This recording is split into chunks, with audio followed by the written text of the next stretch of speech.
ራስልን ኢቲቪ 57 ከኢትዮጵያ ቴሌቪዥን በምዕራፍ 2 ተመልሰናል። የቢዝነስና የስፖርት ዘገባዎችንም አካተናል። አርዕስተ ዜናዎቹን እናስቀድማለን።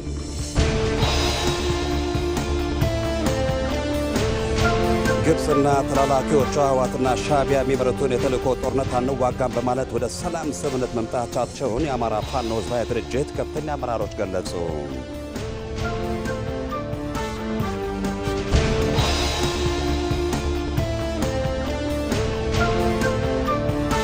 ኢትዮጵያ ጥሬ ሀብቷ ላይ እሴት በመጨመርና የራሷን የቴክኖሎጂ አቅም በመገንባት ራስን የመቻል የመደመር መንግሥት እሳቤን እየተገበረች መሆኑ ተገለጸ።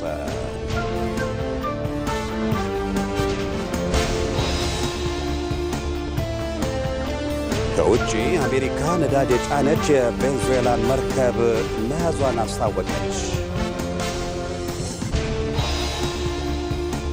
ከዜናዎቹ ጋር ሰለሞን መልሳን ነኝ። አብራችሁን ቆዩ።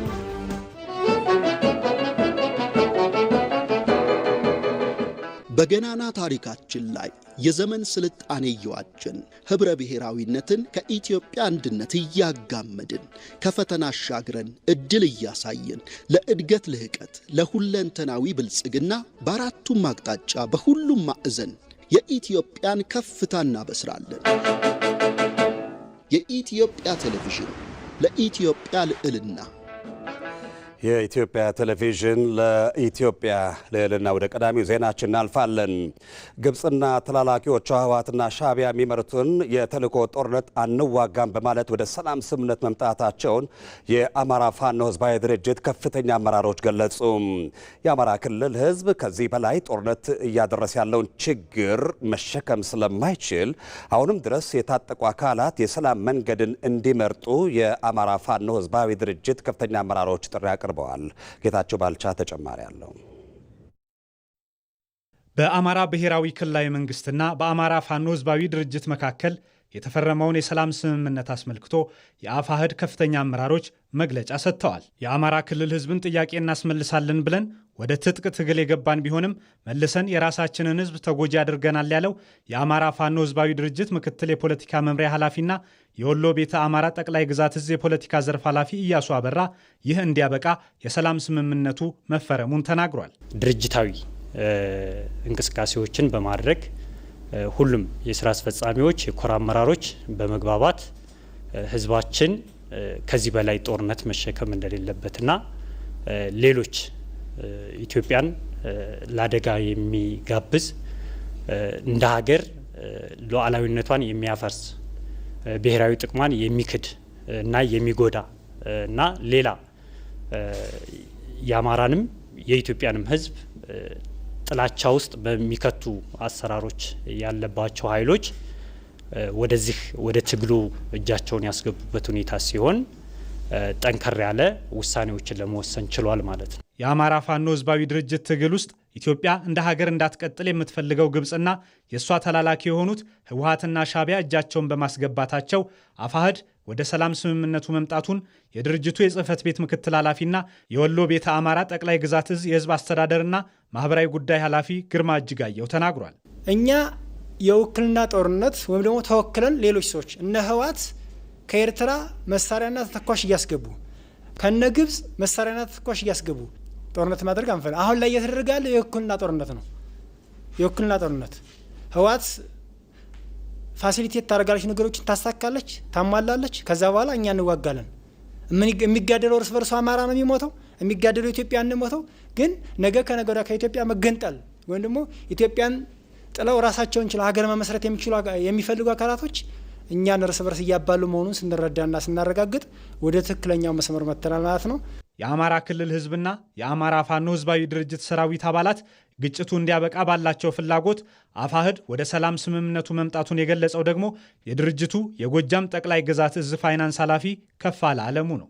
እስከ ታች እስከ እዝ ድረስ እስከ ኮር ድረስ ያሉ አመራሮች ውይይት ሁሉ የተደረገባቸው ሁኔታዎች አሉ። ምንም ሆነ ምንም የመጨረሻው አማራጭ ያው ማንኛውም ጦርነት እስከ መጨረሻ ድረስ ሂዶ በጦርነት የሚፈታ ነገር የለም። በድርድር ነገሮች ይፈታሉ፣ በውይይት የሚፈቱበት አግባብ አለና አፋሕድ የወሰደው እርምጃ ከክልሉ ከአማራ ክልል ጋር ያደረገው ድርድር ተገቢ ነው ብሎ የአፋሕድ ሰራዊትም አመራሩም አምኖበታል ማለት ነው። አሁን ላይ በአማራ ክልል ታጥቀው የሚንቀሳቀሱ ወደ ሰላም እንዲመጡም የአፋሕድ ከፍተኛ አመራሮች ጥሪ አቅርበዋል።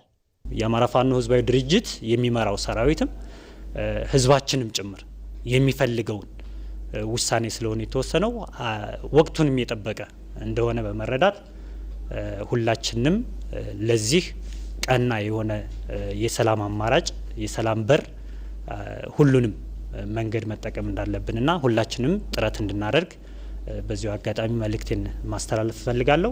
በአማራ ፋኖ ህዝባዊ ድርጅት ውጭ ያሉ አንዳንድ አደረጃጀቶች ይኖራሉ። ይህ አደረጃጀት በተናጠል የሚሄድ ነው። በተናጠል የሚሄድ የአማራን ህዝብ እሴት ያልጠበቀ ባህሉን ያልጠበቀ ጥያቄውንም ያላነገበ እንደሆነ ሊታወቅ ይገባዋል። ከዚህ በተጨማሪ ሁላችንም ልንረዳው የሚገባው የህዝባችንን ጥያቄ አለ።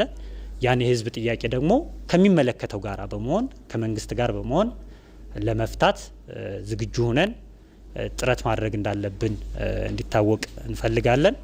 የኢትዮጵያ ብሔራዊ ጥቅም እንዲከበር ከመንግስት ጋር እንደሚሰሩም የአማራ ፋኖ ህዝባዊ ድርጅት ከፍተኛ አመራሮች ተናግረዋል።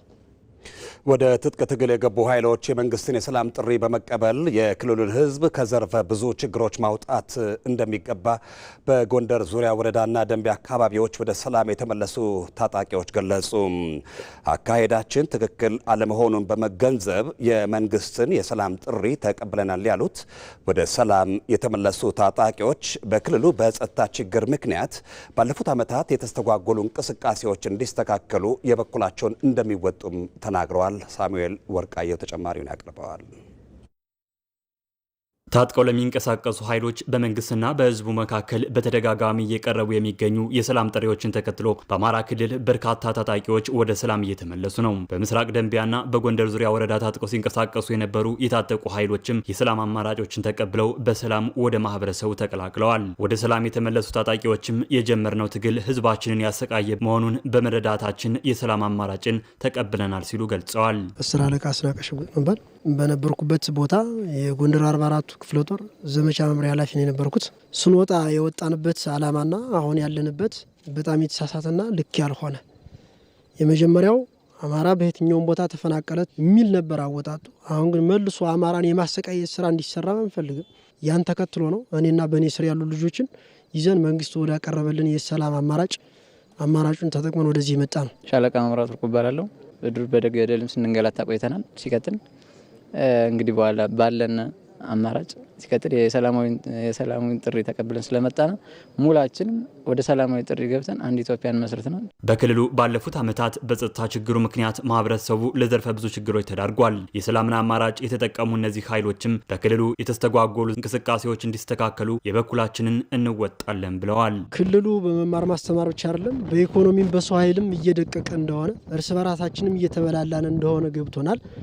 ከዚህ ጋር ተያይዞ የመማር ማስተማሩ የኔ እህትና ልጄ ወንድሜ ነው እየደነቆረ ያለና መሆን የለበትም። ከዚህ በኋላ ትምህርት መቀጠል አለበት። የቀሩ ወንድሞቻችን አሉ። ተሸውደን ቆይተናል። ድጋሚ ላለመሸወድ ግን ይሄኛውን የሰላም አማራጭ እንዲከተሉ ፈልጋለሁ። ይግል እኛ ከዚህ በኋላ ትምህርቱንም እንዲ ወደፊት ያለው ንጹሃን ህዝባችን እንዲማርና ለህዝባችን ከዚህ በኋላ ልንቆም ነው። እስካሁን ባለው ሁኔታ ባልመሰለና ነው። ከዚህ በኋላ ግን ወደዚህ እንደምንሆን ነው። ተማሩም ለህዝቡ እንቆማለን ብለናል። በሰላም ወደ ማህበረሰቡ ለመቀላቀል የሚፈልጉ ታጣቂዎችን በአግባቡ የመቀበል እንዲሁም ሌሎችም የሰላም ጥሪውን እንዲቀበሉ የማድረግ ስራዎች እየተሰሩ መሆኑን የገለጹት ደግሞ የጎንደር ከተማ አስተዳደር ፖሊስ መምሪያ ዋና አዛዥ ኮማንደር አንተነህ ቴዎድሮስ ናቸው። የነበራቸው ትግል እውነተኛ አለመሆኑን የውሸት መሆኑን እነሱም ያረጋገጡልን በመሆናቸው ይሄ ትግል የሰላሙን አማራጭ መከተልና መሄድ ባለብን አግባቦች መሄድ ይገባናል። ህዝባችን በድለናልና ህዝባችን የምንክሰው ትጥቃችን አራክፈን የሰላምን አማራጭ መጠቀም ባለብን መንገዶች መጠቀም ይገባናል በሚል ደረጃ የመጡ በመሆናቸው በሰላም ተቀብለናቸዋል። ሌሎች ጓደኞቻቸውን በሰላም እንዲያመጡ መልእክት ተሰጥቷቸዋል። ከማህበረሰቡ ጋር በተደጋጋሚ እየተደረጉ ያሉ የሰላም ውይይቶች የከተማዋና የአካባቢውን ሰላም እንዲሻሻል ከማድረጉ በተጨማሪም የሰላም ጥሪውን የሚቀበሉ ኃይሎች ቁጥር ከጊዜ ወደ ጊዜ እንዲሻሻል አድርጓል ሲሉም ዋና አዛዡ ተናግረዋል። ከዚህ በፊት ከትናንትና በፊት ቀደም ብሎ በአዘዞ ክፍለ ከተማ ከነጦር መሳሪያው የሰላምን አማራጭ ተጠቅሞ የመጣ ኃይል አለ። ትናንትናም በተመሳሳይ በማራኪ ክፍለ ከተማ ከነጦር መሳሪያው የሰላምን አማራጭ ተጠቅሞ የገቡ ሰዎች አሉ። ይህም መሰረት አድርገው በተለያዩ መንገዶች ማህበረሰቡን የቀስቀሳ ስራዎች እየተሰሩ ነው። አካባቢው እንዲጠብቅ የጸጥታው ባለቤት ራሱ ማህበረሰቡ እንዲሆን የማድረግ ስራዎችን እየሰራንባቸው ያሉባቸው ሂደቶች አሉ። እንደ አማራ ሚዲያ ኮርፖሬሽን ዘገባ የተጀመረውን ልማት ለማስቀጠልና ዘላቂ ሰላም ለማምጣት ማህበረሰቡ ከጸጥታ መዋቅሩ ጋር በመቀናጀት በባለቤትነት እንዲሰራም ተጠይቋል። በመደመር መንግስት እሳቤ ኢንዱስትሪ የፋብሪካዎች መበራከት ብቻ ሳይሆን የሀገር ሉዓላዊነት መገለጫ ነው። ኢትዮጵያም ጥሬ ሀብቷን ለውጭ ገበያ አሳልፋ ከመስጠት እሴት በመጨመርና የራሷን የቴክኖሎጂ አቅም በመገንባት ራስን የመቻል ስትራቴጂ እየተከተለች ትገኛለች። የኢንዱስትሪ ጎዳናው በመደመር መንግስት እሳቤ በምን መንገድ ተቃኘ የሚለውን በተመለከተ ባልደረባችን ወይንሸት ደጀኔ ያሰናዳቸው ዘገባ አለ። አብረን እንከታተል። የኢትዮጵያ የኢንዱስትሪ ጉዞ ከዓለም አቀፍ ተሞክሮች በመማር ነገር ግን የሀገሪቱን ነባራዊ ዕድና ብሔራዊ ጥቅምን ማዕከል ባደረገ መልኩ በመደመር እሳቤ የተቃኘ ነው። የኢንዱስትሪ ልማት ከገቢ ምንጭነት ባለፈ የሀገርን ክብር የማስጠበቅና በራስ የመቆም ሉዓላዊ መብትን የማረጋገጫ ዋነኛው መሳሪያ ተደርጎ ተወስዷል። እንደ መደመር መንግስት እሳቤ ኢንዱስትሪያዊነት የፋብሪካዎች መበራከት ብቻ ሳይሆን የሀገር ሉዓላዊነት መገለጫ ነው። ጀርመን፣ ቻይናና ደቡብ ኮሪያ የራሳቸውን መንገድ ተከትለው ዛሬ ላይ ስኬትን ተቀዳጅተዋል። ኢትዮጵያም ጥሬ ሀብቷን ለውጭ ገበያ አሳልፋ ከመስጠት ወጥታ እሴት በመጨመርና የራሷን ቴክኖሎጂ አቅምን በመገንባት ራስን የመቻል ስትራቴጂ ትከተላለች። በኢትዮጵያ ታምርት ንቅናቄ ከዚህ ቀደም በከፍተኛ የውጭ ምንዛሪ ከውጭ ገቡ የነበሩ እንደ ምግብ፣ ዘይት፣ ስንዴ፣ አልባሳትና የግንባታ ግብዓቶችን አሁን ላይ በሀገር ውስጥ አምራቾች እንዲመረቱ በማድረግ በራስ የመቆም አቅምን እያሳደገ ነው። ይህ ደግሞ በውጭ ኃይሎች ላይ ያለብንን የኢኮኖሚ ጥገኝነት በመቀነስ ለሉዓላዊነት ጉልህ አስተዋጽኦም አለው። የመደመር ፍልስፍና የኢንዱስትሪ መዘወሩ በእውቀትና በክህሎት የበለጸገ የሰው ኃይል መሆኑን ያምናል። የሀገሪቱ ወጣት ኃይል የዘመኑን ቴክኖሎጂ ታጥቆ ምርታማ እንዲሆን ማድረግ ደግሞ የአምራች ዘርፉ ዋነኛ ግብ ነው። ይህን ሂደት እስቲ እንመልከተው።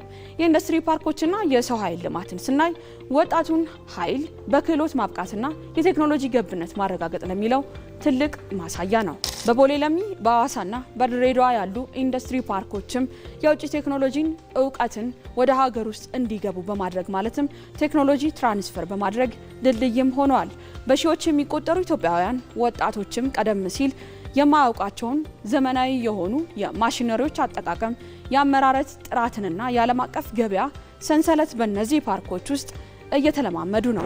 ይህም በእውቀት ላይ የተመሰረተ አምራች ዜጋን የመፍጠር ሂደትም አካል ነው። በተለዋጭ የዓለም ፖለቲካ ውስጥ ብሔራዊ ጥቅምን ለማስጠበቅ የአምራችነት አቅምን ማሳደግ አማራጭ የሌለው ጉዳይ መሆኑን ተመላክቷል። የመከላከያ ኢንጂነሪንግና የቴክኖሎጂ ሽግግርን ስንመለከት ደግሞ ቀደም ሲል የጦር መሳሪያዎችና ወታደራዊ ተሽከርካሪዎችን ሙሉ በሙሉ ኢትዮጵያ ከውጭ በመግዛት ላይ ጥገኛ የነበረችው አሁን ላይ በመከላከያ ኢንዱስትሪዎች አማካኝነት የተለያዩ የጦር መሳሪያዎችና ድሮኖችን፣ ወታደራዊ አልባሳትን በሀገር ውስጥ በማምረት መጀመሯ ይህ በዓለም አቀፍ ደረጃ ደግሞ የጂኦፖለቲካዊ ተጽዕኖ ውስጥ ሀገሪቱ ራሷን ለመከላከል የሚያስችል የቴክኖሎጂ ነጻነት ማለትም የስትራቴጂክ አውቶኖሚ እንዲኖራት እያደረገ ነው። የመደመር መንግስት የኢንዱስትሪ ልማት የሚከተለው እንደ አንድ የኢኮኖሚ ዘርፍ ብቻ ሳይሆን ጠንካራ ማህበረሰብንና የማይናወጥ መንግስትን ለመገንባት እንደሚያስችል የመዋቅራዊ ሽግግር ምሰሶ ነው። የኢትዮጵያ ብልጽግና የሚረጋገጠውም የዜጎች የኑሮ ዘይቤ ሲቀየርና ሀገሪቱ በቴክኖሎጂ አምራች ዘርፍ ባለቤት ስትሆን ብቻ እንደሆነም ተገልጿል።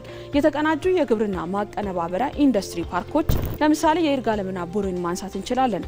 ቡናን እንደ ጥሬ ዕቃ ብቻ ከመላክ ይልቅ ደግሞ በሀገር ውስጥ ተቆልቶና ተፈጭቶ እንዲላክ፣ የወተትና የስጋ ምርቶችን ደግሞ እሴት ተጨምሮባቸው ለገበያ እንዲቀርቡ መደረጉ የገበሬውን ገቢ ከማሳደጉም በላይ ሀገሪቱ ከአንድ ምርት የምታገኘውን የውጭ ምንዛሪ በእጥፍም ይጨምራል። የመደመር ፍልስፍና በወረቀት ላይ ብቻ ሳይሆን በተግባር የሀገርን የኢኮኖሚ የደህንነት ምሰሶች ለማጠናከር እየዋለ ያለ መሆኑን ያረጋግጣሉ።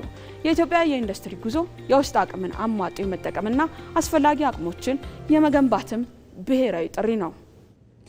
የመደመር መንግስት እሳቤ ከተሞች ከኢትዮጵያ አልፎ ለአፍሪካ ተምሳሌት መሆን እንዳስቻላቸው ተገለጸ። የከተሞችን ችግር ለመፍታት ከፖሊሲ እይታ አንስቶ በእውቀት እንዲመሩና እንደ ጸጋዎቻቸው እንዲያድጉ የተወሰደ መፍትሄ መሆኑም ተጠቁሟል። ሙሉ ግርማይ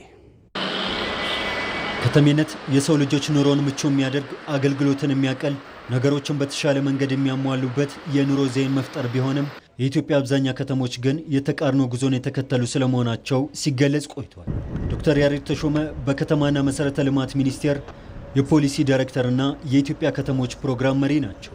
የኢትዮጵያ ከተሞች ከዘመናዊነት ጋር በተያያዘ የፖሊሲ አተያይ ችግር አስሮ የያዛቸው፣ ከተማን እንደ ስጋት የማየት የአመራር ችግር የተጣባቸው፣ የህዝብን ፍላጎት መመለስ የተሳናቸው መሆናቸው አበይት ችግሮቻቸው ሆነው መቆየቱን ያነሳሉ። ውጤቱም ከተሞች የድህነት፣ የስራ አጥነትና የኋላ ቀርነት መገለጫን ተላብሰው ቆይተዋል። የከተማ ልማት ፖሊሲ በውስጡ ከተማን ያየበት አተያይ እጅግ የተሳሳተ ነበረ።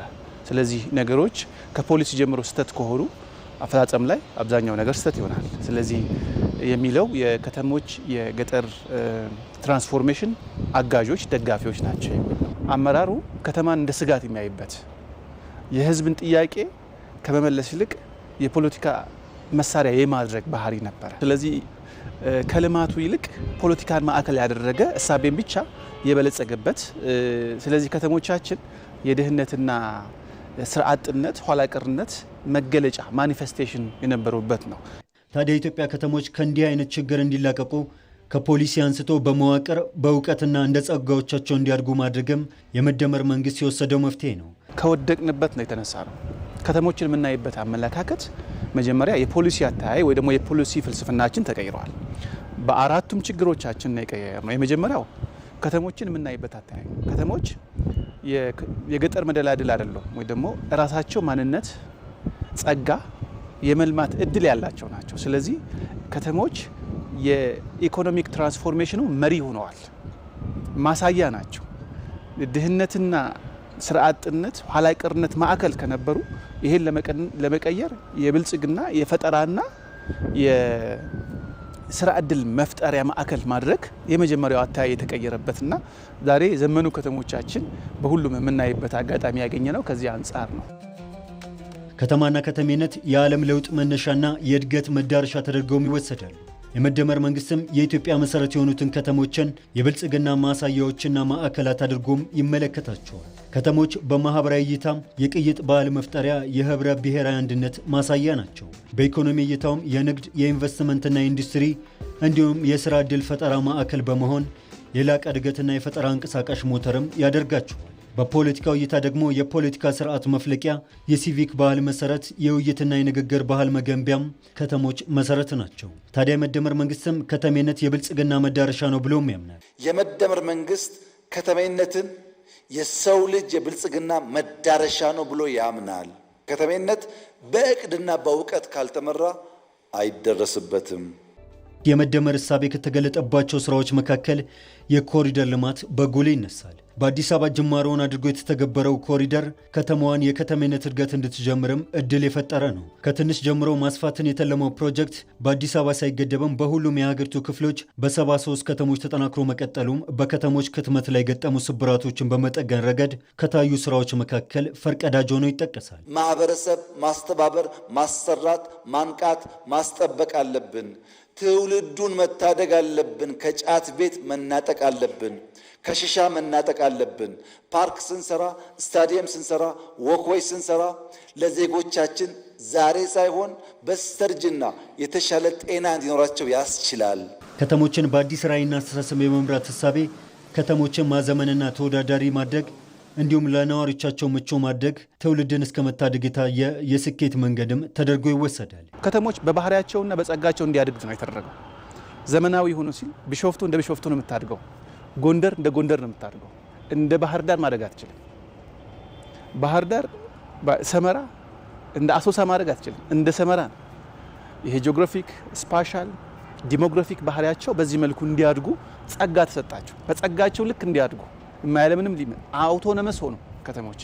የመደመር መንግስት ከተሞች የብዝሃ ዘርፍ ኢኮኖሚ ማበቢያ ስፍራ እንደመሆናቸውም ለክትመት ዝመናውም መልካም እድልን የፈጠረ ሆኗል። እንዲህ ያለው አካሄድም ከኢትዮጵያ አልፎ ለአፍሪካ ምሳሌ የሚሆኑ ከተሞችን መፍጠር ያስቻለ እሳቤን ማንበር የተቻለበት ነው። በስሉጥነታቸው ምሳሌ የሆኑ ከተሞች አሉ። በአፍሪካ እንደ አዳማ እጅግ በዲፕሎማሲ ማዕከልነታቸው የአፍሪካ መዲናነታቸው በግልጽ ሲታሙበት ከነበረው ወጥተው ዛሬ ምሳሌነት ያሉ ከአራቱ የአፍሪካ ኤግዛምፕለር ሲቲ ተምሳሌታዊ ከተሞች ውስጥ አዲስ አበባ አንዷ ሆናለች ዛሬ ላይ። በከተሞች ያለውን የመኖሪያ ቤት እጥረት በተለያዩ አማራጮች ማቃለል፣ ጽዳትና አረንጓዴ ልማትን የህዝብ ባህል ማድረግ፣ ሃይማኖታዊ ባህላዊና ታሪካዊ ሀብቶችን ወደ ቱሪዝም ሀብትነት መቀየር፣ ወጣቶችን በእውቀትና ክህሎት ለስራ ማብቃትም ትኩረት የተቸራቸው ጉዳዮች ናቸው።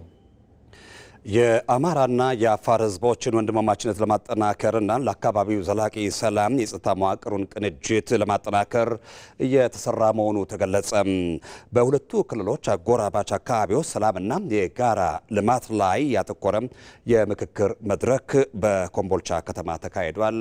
ራይል ፍሬው የአማራና የአፋር ህዝቦችን አንድነት ማጠናከር ያለመ መድረክ በኮምቦልቻ ከተማ ተካሂዷል። ለዘመናት የተጋመደ አብሮነትን በአንድነት የገነቡ እነዚህ ህዝቦች በተለያየ ጊዜያት አካባቢያቸውን የሚያውክና ግንኙነቶቻቸውን የሚያሻክር ጉዳዮች በገጠሟቸው ጊዜ ሁሉ ማህበራዊ እሴቶቻቸውን በመጠቀም በጋራ ሲሰሩ መቆየታቸውን የየአካባቢዎቹ ነዋሪዎችና የስራ ኃላፊዎች ያነሳሉ። ንብረት ሲወሰዱ ንብረት እንዴት አድርገን መመለስ እንዳለብን፣ ግድያ ሲፈጠር ያ ግድያ ወደ ብሔር ግጭት እንዳይዞር እንዴት ማስቆም እንዳለብን ከሰላም ኮሚቴዎችና ከሀገር ሽማግሌዎች ጋር በመነጋገር ልጆቻችንን፣ ባሎቻችንን፣ አባቶቻችንን ይሄ ነገር የከፋ ጉዳት ያመጣል ከሚል አንጻር እንወያይበታለን። በቤታችንም በድርም እንደገናም ደግሞ በተገናኘነው በማህበራዊ ጉዳዮች ላይ ቁጭ ብለን በመወያየት ችግሮችን እንፈታለን። ችግር የሚፈጠርበት ጊዜ እነሱ እርስ በራሳቸው የሚፈቱበት ኮሚቴ አደራጅቶች አላቸው።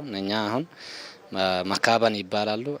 ሸማግሌዎች አሉ፣ አሁን በጎሳ መሪዎች አሉ እና ከላይ ደግሞ ሸማግሌዎች አሉ። አሁን በሰላም ኮሚቴ ደግሞ ከሁለቱም በኩል አደራጅተን ከሁለቱም በኩል እነሱ እርስ በራሳቸው ችግር ሲፈጥሩ ይገናኛሉ። የቀበሌ አመራሮች ደግሞ ከላይና ከታች ያለው ቀበሌ አመራሮች እየተገናኙ የሚፈቱበት ጊዜ አለ። ከነሱ በላይ የሆነ ነገሮች ደግሞ እንደ ወረዳ አመራር ተገናኝተን እንፈታለን። ሁለቱ ህዝቦች ይህንን ግንኙነት ተጠቅመው በጋራ ለመልማት የመሰረቱት ፎረም ከ2 ዓመታት በላይ ተቋርጦ ቆይቷል። መድረኩ ተቋርጦ የቆየውን ፎረም ማስቀጠልና አካባቢያዊ ችግሮችን በጋራ የመፍታት ዓላማ ያለው ስለመሆኑ የአማራ ክልል ሰላምና ጸጥታ ቢሮ ኃላፊ ዶክተር እሸቱ የሱፍ ያነሳሉ። ከችግሮቹ መካከል አንዱ የወንጀለኛን አለመቀያየር፣ አንዱ አካባቢ ወንጀል ይሰራና ሌላ አካባቢ የሚደበቅበት ሁኔታ ስላለ የውጭ ጠላቶቻችንም ከውስጥ ባንዳ ጋር እየተሳሰሩ ብዙ ጥረት ስለሚያደርጉ ክልሉን ለማፍረስ ብዙ ስራ ስለሚሰሩ እነዚህን ኃይሎች ተከታትለን በህግ እርምጃ ማስወሰድ፣ በሌላ መልኩ ደግሞ የሰላም ሁኔታን የማጽናት እና በልማት ደግሞ የመተሳሰር ወደፊት ይህንን አጠናክረን የመቀጠል ሀሳብ ስላለን ይህንን የተመለከተ ነው። ዓላማው ይህንን ይመስላል። የአፋር ክልል ሰላምና ጸጥታ ቢሮ ኃላፊ ኮሚሽነር አህመድ ሁመድ በበኩላቸው መድረኩ በሰላም ግንባታና በልማት መተሳሰርን ለመፍጠር መግባባት ላይ የተደረሰበት እንደሆነ ይገልጻሉ። የአፋርና አማራ ህዝቦች በጣም የተሻለ በጣም የተረጋጋ ጉርብትና ነው ያለው። አሁን ያሉ ችግሮች ለይተን ቅድሚያ መስጠት ያለብን ኤሪያዎች ቅድሚያ ሰጥተን የተሻለ ስራ መስራት እንዳለብን፣ ለወደፊቱ ደግሞ ያው አማራና አፋር አንድ የሚያደርጉ የጋራ የሆነ ሆስፒታሎች፣ ክሊኒኮች፣ ትምህርት ቤቶች፣ የጋራ ደግሞ የንግድ አውታሮችን ገንብተን ሞር የተሻለ ስራ መስራት እንዳለብን ነው የተስማማነው። ፌዴራል ስርዓት የህዝቦችን በራስ የመተዳደር ነጻነት ከማረጋገጥ በተጨማሪ የመንግስታትን ግንኙነት ማጠናከር ዓላማ ያደረገ ስለመሆኑ የሚያነሱት በሰላም ሚኒስቴር የፌዴራልና ግጭት አስተዳደር ሚኒስትር ዴኤታ ቸሩጌታ ገነነ መድረኩ ለጋራ ሰላምና ብልጽግና ቀጣይ አቅጣጫዎች የተመላከቱበት ስለመሆኑ ያነሳሉ። በዋናነትም የዛሬው መድረክ ዋና ግንኙነቱ ለወደፊት ትስስርን የማጠናከር ጉዳይ ቢሆንም ሪሊ ባሉ በመሬት ላይ ባሉ ችግሮችና መሬት ላይ ባሉ ጉዳዮች መሬት ላይ ባሉ የሰላምና ጸጥታ ኢሹዎች ላይ የተወያየና አቅጣጫ ያስቀመጠ ነው። ስለዚህ በቀጣይ ችግሮችን ለመፍታት የሚያስችሉ ፕላትፎርሞች፣ የግንኙነት መድረኮችን የፈጠረ ነው። እርስ በርስ መተማመንና መግባባትም የዳበረበት ነው። በመድረኩ የሁለቱ ክልሎች ከፍተኛ የስራ ኃላፊዎች፣ የአጎራባች ወረዳዎች የጸጥታ መዋቅር አመራሮችና አባላት የተገኙበት ነው። ለኢቲቪ ራሄል ፍሬው ኮምቦልቻ። የጤና ዘርፍ ተደራሽነትና ተጠቃሚነት ለማሳደግ ከአጋር አካላት ጋር የሚሰራው ስራ ይጠናከራል ሲሉ የጤና ሚኒስትሯ ዶክተር መቅደስ ዳባ ተናገሩ። ከጤና ሚኒስቴር ጋር በትብብር የሚሰሩ አካላት የጋራ ምክክር ፎረም በአዲስ አበባ እየተካሄደ ነው። በእናቶች ህጻናትና የስነ ተዋልዶና አፍላ ወጣቶች ጤና አጋርነት የማስጀመሪያ መድረክም ተካሂዷል። ኢትዮጵያም የጤና ዘርፏን ለማጠናከር ከተለያዩ የልማት አጋሮች ጋር በቅርበት እየሰራች ትገኛለች ብለዋል የጤና ሚኒስትሯ ዶክተር መቅደስ ዳባ።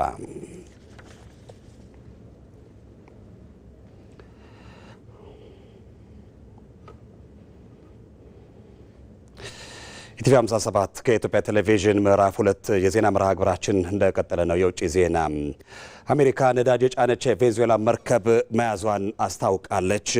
የአሜሪካው ፕሬዚደንት ዶናልድ ትራምፕ ሀገራቸው የቬንዙዌላን ህገወጥ ያለችውን የነዳጅ ጫኝ መርከብ መያዟን አስታውቃለች። ፕሬዚዳንቱ በዋይት ሀውስ ለጋዜጠኞች በሰጡት መግለጫ በቬንዙዌላ የባህር ዳርቻ ላይ እስካሁን ከተያዘው እጅግ ግዙፉን ህገወጥ የነዳጅ ጫኝ መርከብ ይዘናል ሲሉ ተናግረዋል።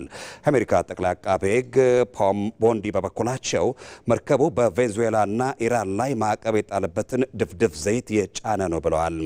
በቬንዙዌላ በኩልም አሜሪካንን ድርጊት ከባድ ዓለም አቀፍ የባህር ላይ ወንጀል በማለት ድርጊቱንም አውግዛለች።